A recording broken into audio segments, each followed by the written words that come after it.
so catalyst to all of push it forward in drive. Because for what we call this was that basically bent the knee, written in with Truman.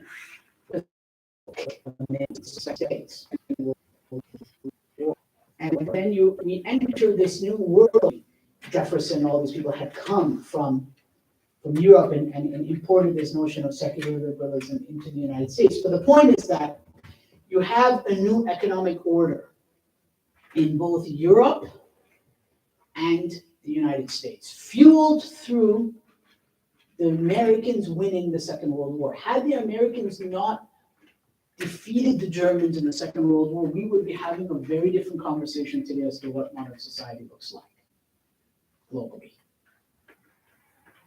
This is what created a period known as American supremacy, which is unabated until today, continuing. As they say, the spoils belong to the winner, and they won, right? And then they needed NATO and all that later and all that, right? So on and so forth, right? North Atlantic Treaty Organization, all this. Anyway, so this is becoming a history lesson. What's the point? People got really rich, and they started saying, I don't need to come to Mass on a Thursday night. I'd rather make money. Because all my friends are making lots of money and God's not striking them down with a thunderbolt. And the priest used to say, you don't come to church on Sunday, God's going to smite you. And then they started saying, hey, nobody been struck down with a thunderbolt. Everyone's living nicely, producing goods, building things, big roads, big homes, skyscrapers, apartments, buildings, infrastructure. They're rebuilding ashes of war. Structure, right? It's post economically. So the move from the villages, from the suburbs into cities. And cities are inherently corrupt. Cities have always been places where you could do things and see things that you can't in the city, right? And so today, really, if you think the life in downtown Toronto, outside, even Pickering, if at this time of the night we were to go to or Church Street, or one of those streets, it would probably be a little right than where you would go to D Spot with your family or something versus going to Queen Street at like 10 p.m. with your family. You'd probably see some different kinds of people down there. I've lived in the city for a while, I know. So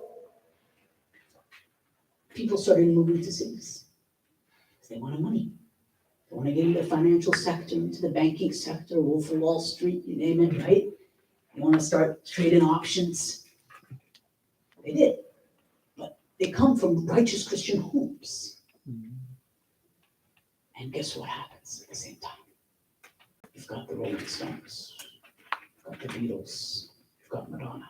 Before that, Elvis Presley, the early 50s. Why is it that before the Second World War, Western Europe and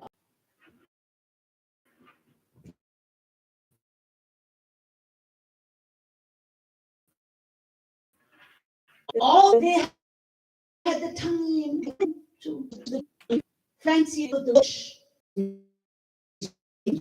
Casey at the most important and old 700-800 years ago. But most of the people didn't have clothes on.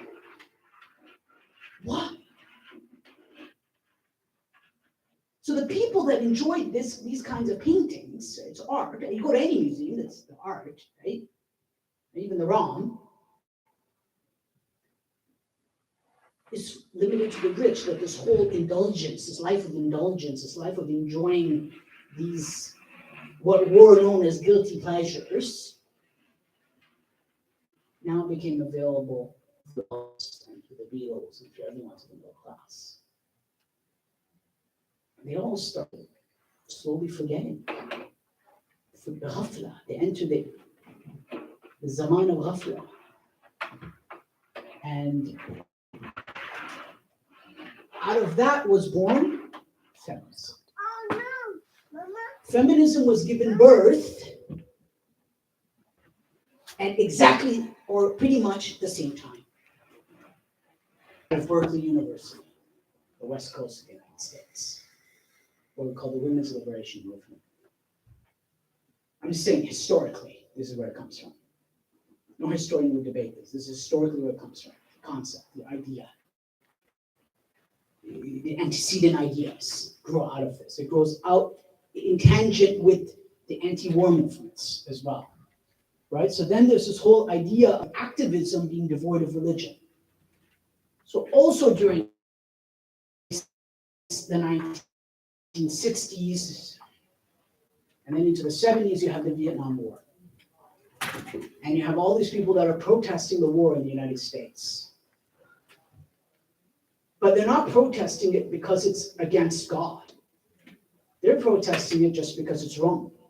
It's a kind of secular morality, per se. And this movement is coupled or attached also to what is known as this, some words I can't use, as young people here, I have to be careful. In an academic setting, we would use these words more clearly. Let's just say new ways of authenticity. There's a word I'm replacing at the front of that. New ways of expression. Also marijuana and drugs and X and acid, dropping acid, all that came out of post-war affluence. All of it. Also pornography. All of that grew out of post-war affluence, especially in the West. In London, in the UK was later, where, and then of course, immigrated to these countries without really even knowing any of this, being completely ignorant to the fact of the society and the culture in which they were stepping into. And the assumptions of the education of the children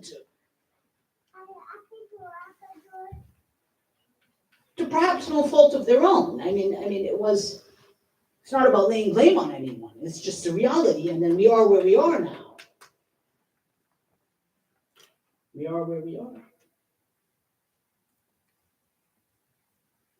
And that's why people are chasing after the multiplicity and not La ilaha illallah. And that therein lies the ultimate dilemma and the life, the loss of modesty. You know, there was a time when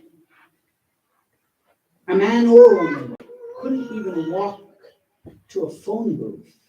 Most of you are way too young to even know what a phone booth is. I've used a phone booth. I even had a beeper as well, imagine. So, yeah, I had a beeper. It was a red one, Motorola. It's really cool those days. I remember people like, whoa, that's a cool beeper. Yes, get a beeper. Payphone. But a guy or a girl wouldn't dare go to even step out to their house to a payphone showing anything like, let's say, like below their or above their knee. And for a lady, wouldn't even be above their like heel bone. It would be unheard of in any traditional Western society. Unheard of, unspeakable, it'd be immodest. It's a form of pornography, really. Really, it would be. And then these guys all, and gals and Beyonce and all that garbage, they all imitated them, came along and said, just be yourself, right? And the clothes started getting shorter and shorter and shorter and shorter. Here we are. Anyway, so. And then it's all about love. God loves you, God loves me, it's all love, love, love, love, love, love.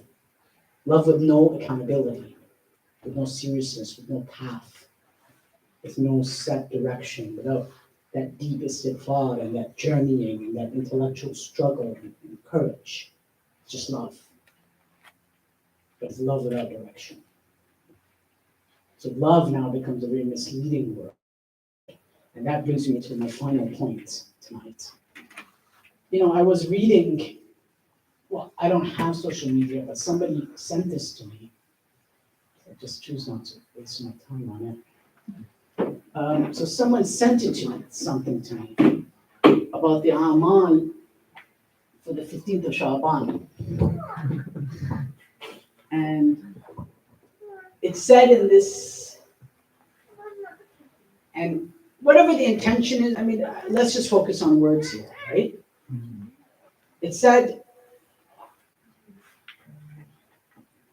something like along the lines, don't worry about the Amal, God loves you. Relax. God loves you, don't worry about the Amal. Which, from everything that I've kind of mentioned,